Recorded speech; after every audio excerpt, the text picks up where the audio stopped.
70. Well, now let's continue with the alternate ending story. In the original ending of the film that wasn't used, Clark Nelson's gang kidnaps little Shinji rather than leaving him tied up, so they'll have a hostage and keep the authorities at bay when they make their escape.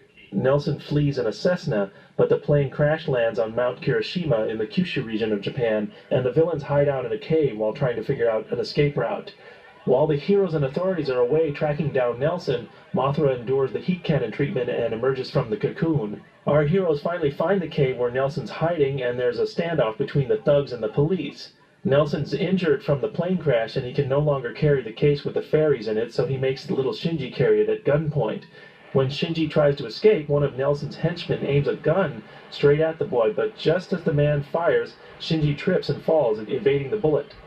Then there's a big fracas between Nelson's henchmen and Fukuda and the police, and Nelson's apprehended. Everyone's safe, including the fairies, and all seems to be well for the moment.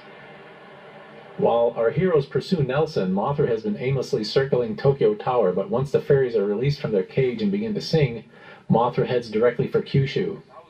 The fairies ascend to the summit and continue to sing while the police lead Nelson and his accomplice down the mountain. But Nelson and his partner somehow manage to subdue the police and grab one of the officers' guns, and then Nelson runs back up the mountain towards the singing fairies, screaming, "They're mine!"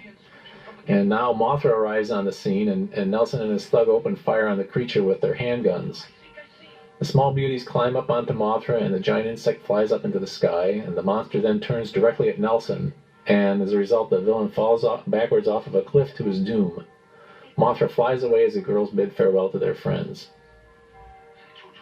Hiroshi Koizumi remembers that the original climax scene on the mountain was shot on location in the Kagoshima area, and still photographs from the shoot have been published in Japan, including the scene where Nelson and his henchman Nakamura are about to fall to their deaths off the mountain. But as far as we know, this footage has never surfaced, and we don't know if any other discarded scenes from this ending were filmed.